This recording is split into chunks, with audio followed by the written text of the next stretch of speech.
नमस्कार, आपका स्वागत है मेरे channel Hindi master cadre with Geetika पर। हम अपने मास्टर कैडर के सिलेबस के अकॉर्डिंग हिंदी साहित्य का इतिहास कर रहे हैं। हम हिंदी साहित्य का काल विभाजन, उसका नामकरण और सीमा निर्धारण का टॉपिक कर रहे हैं।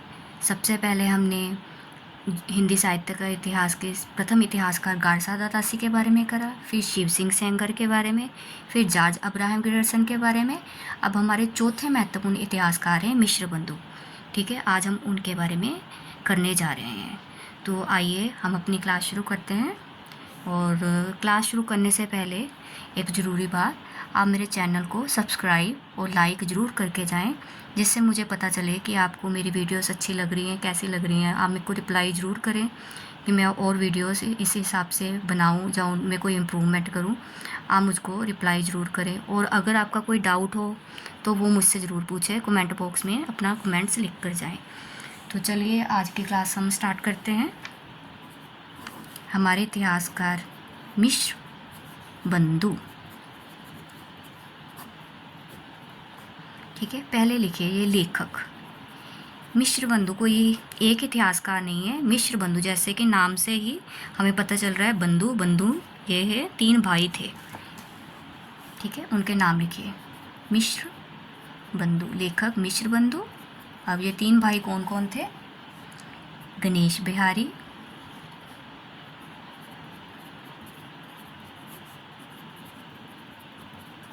मिश्र, सुखदेव बिहारी मिश्र। कई जगह पर सुखदेव लिखा होता है, इनका नाम सुखदेव है, सुखदेव नहीं। सुखदेव बिहारी मिश्र। और तीसरे हैं श्याम बिहारी मिश्र।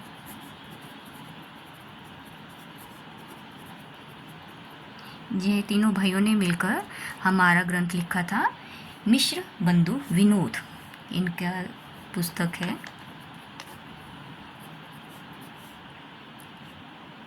मिश्र बंधु विनोद। ठीक है, ये इनकी पुस्तक का नाम है। और ये कुल 4 भागों में विभाजित है। कितने भागों में विभाजित है? कुल 4 भागों में। ठीक है, और इसका प्रकाशन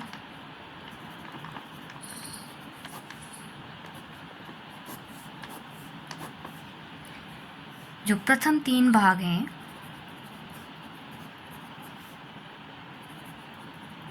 उनका प्रकाशन 1913 ईस्वी में हुआ, और जो चौथा भाग है उसका प्रकाशन 1934 ईस्वी को हुआ। ये कई जगह 1914 को मिलता है, बट 1934 ही ठीक है इसका। और प्रकाशन किसने करा था? नागरी प्रचारिणी सभा द्वारा प्रकाशित।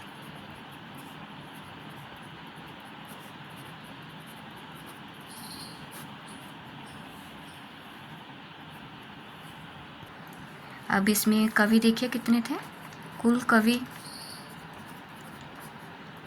4591। इसमें लिखिए लगभग 5000। क्या मेरे प्रश्न ये भी पूछ लिया जाता है कि लगभग 5000 कवियों के बारे में किसने लिखा है? इतिहास कौन से इतिहासकार ने लगभग 5000 कवियों के बारे में लिखा है? ठीक है, तो मिश्र बंधु विनोद में लगभग 5000 कवियों के बारे में लिखा है। या कवियों की संख्या भी पूछ सकते हैं, तो यह है 4591। अब कुछ इसके इम्पोर्टेंट तथ्य देखिए। ये जो है काल विभाजन का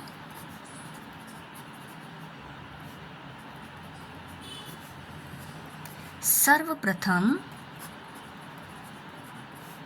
व्यवस्थित, यहाँ वर्ड को ध्यान रखना है, सर्वप्रथम व्यवस्थित प्रयास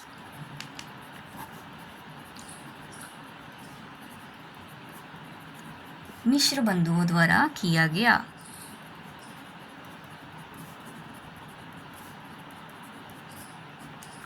जैसा कि आप जानते हैं कि सबसे पहले इतिहास किसने लिखा था? गारसा दत्तासी ने। पर उन्होंने कोई काल विभाजन नहीं करा, तो काल विभाजन नहीं तो नामाकरण भी नहीं हम कर सकते, ठीक है। फिर शिव सिंह सैगर हैं, उनकी भी यही कमी रही ग्रंथ की कि उन्होंने काल विभाजन नहीं किया। फिर आए जॉर्ज अब्राहम ग्रियर्सन, तो उन्होंने काल विभाजन करा पर वो इतना सटीक नहीं था, ठीक है, तो उसको भी इतिहास की कोटि में नहीं रखा जाता। तो ये जो है, इन्होंने सर्वप्रथम व्यवस्थित प्रयास करा काल विभाजन का, ठीक है।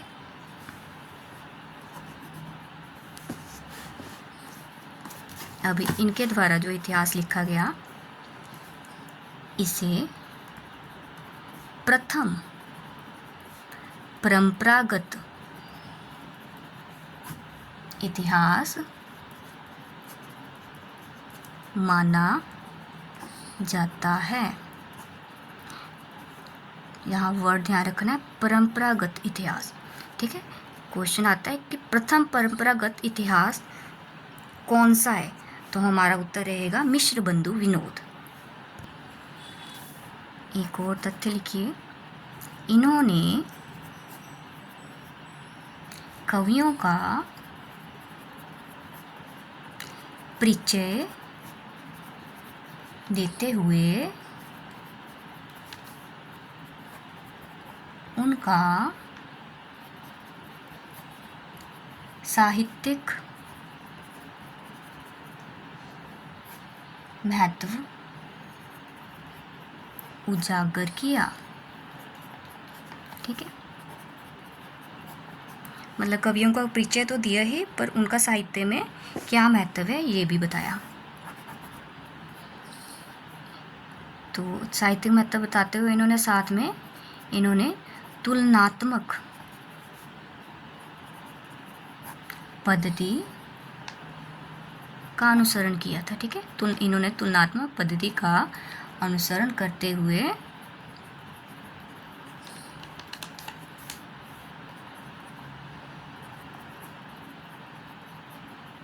कवियों की श्रेणियां बनाने का प्रयास किया।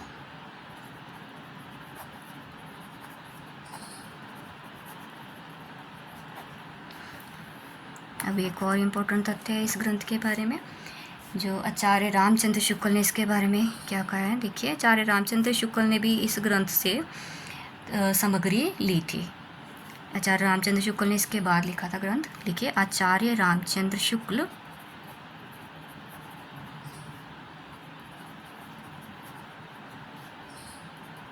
उन्होंने क्या कहा है कि रीतिकाल के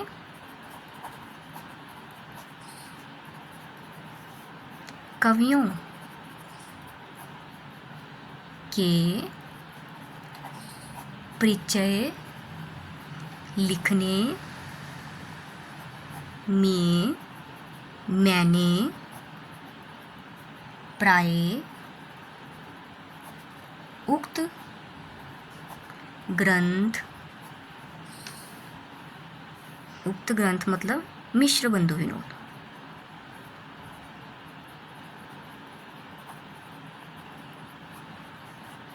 से ही विवरण लिया है या विवरण लिए हैं, ठीक है। तो क्वेश्चन में कई बार ये लाइन भी दे सकते हैं आपको, ये जो उन्होंने कही है कि रीतिकाल के कवियों के परिचय लिखने में मैंने प्राय उक्त ग्रंथ से विवरण लिया है। ये कथन किसका है, तो आपने बताना है कि आचार्य रामचंद्र शुक्ल का है। और ये भी पूछ सकते कि आचार्य रामचंद्र शुक्ल ने ये कथन किसके बारे में कहा है, तो ये कथन उन्होंने मिश्र बंधु विनोद के बारे में कहा है। ये इम्पोर्टेंट क्वेश्चन है, मैं आपको सभी इम्पोर्टेंट तथ्य बता रही हूँ। ये आपको कहीं भी एक साथ इकट्ठे देखने को नहीं मिलेंगे। अब आचार्य शुक्ल ने कुछ और भी इस ग्रंथ के बारे में कहा है। देखिए, इन्होंने इस ग्रंथ को बड़ा भारी वृत्त संग्रह कहा है, बड़ा भारी वृत्त संग्रह कहा है, ठीक है। यहाँ बड़ा भारी आना है, बड़ा भारी, ठीक है, तो एक क्वेश्चन और है। क्वेश्चन बनेगा कि प्रथम परंपरागत इतिहास किसे कहते हैं। ये पीछे मैंने आपको करवाया भी था, ठीक है, कि इस ग्रंथ को प्रथम परंपरागत इतिहास कहते हैं। प्रथम परंपरागत इतिहास।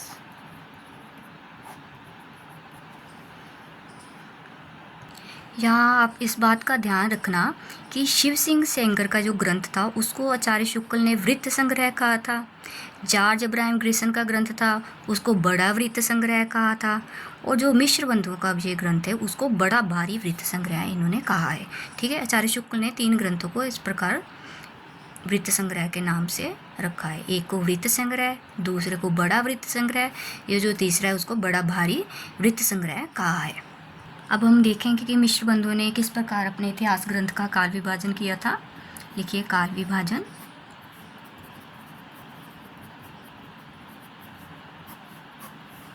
सबसे पहला है इनका आरंभिक काल।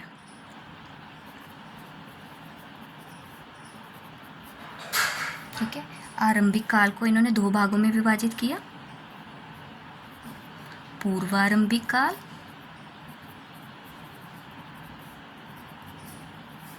और दूसरा है उत्तरारंभिक काल।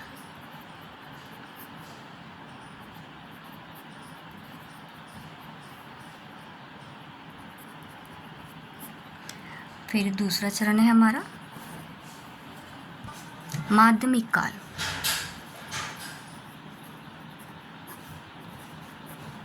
इसको भी 2 भागों में इन्होंने विभाजित किया है। पूर्व माध्यमिक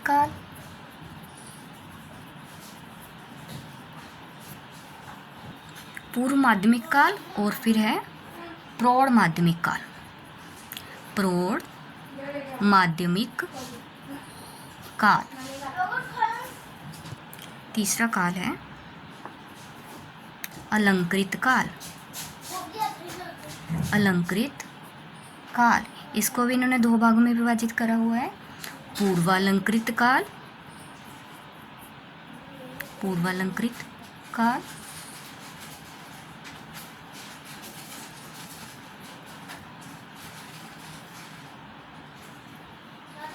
और दूसरा है उत्तरालंकृत काल।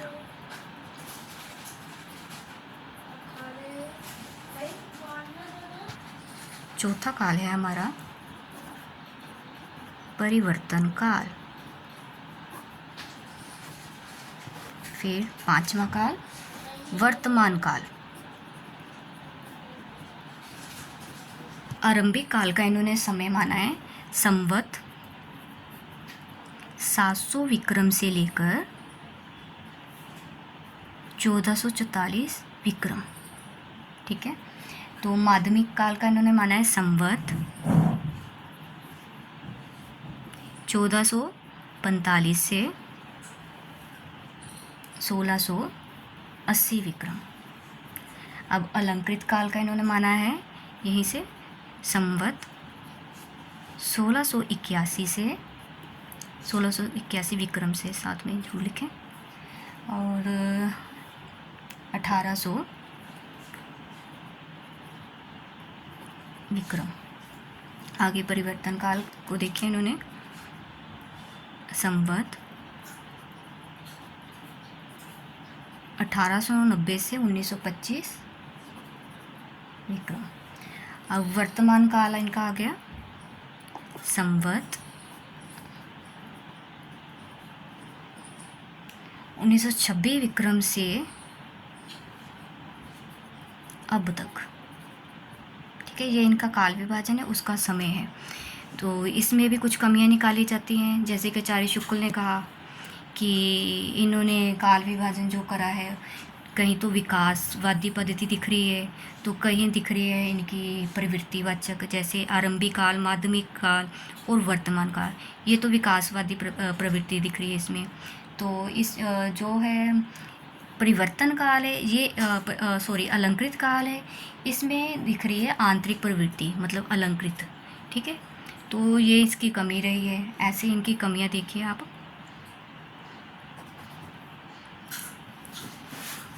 कमी लिख लीजिए। इन्होंने क्या करा है कि संवत 700 से इन्होंने संवत 700 विक्रम से हिंदी साहित्य का आरंभ मान करके इन्होंने बड़ी भूल करी है कि अपभ्रंश के कवि इन्होंने इसमें समेट लिए। ठीक है, संवत 700 विक्रम से मानकर हिंदी साहित्य का इतिहास, ऐसे आप लिख लीजिए, संवत 700 विक्रम से मानकर वस्तुतः अपभ्रंश के साहित्य को समेटने की भूल करी।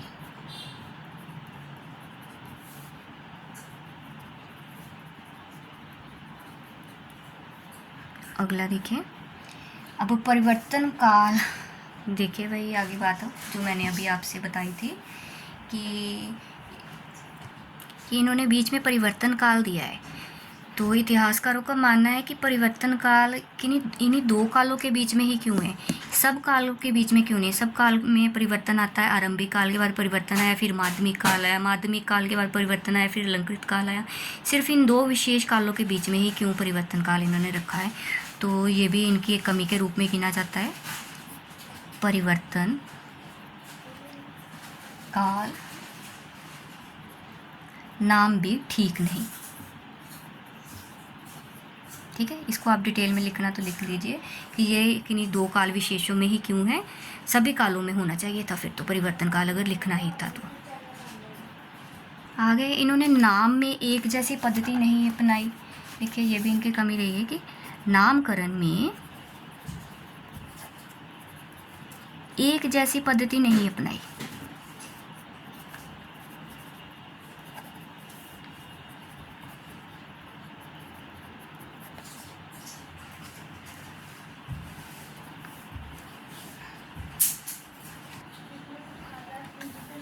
आरंभिक काल,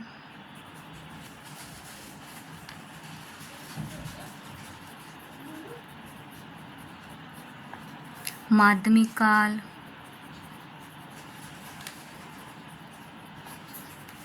वर्तमान काल।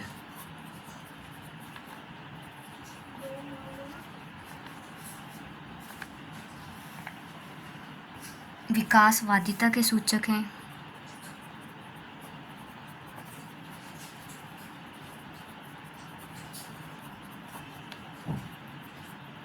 जबकि अलंकृत काल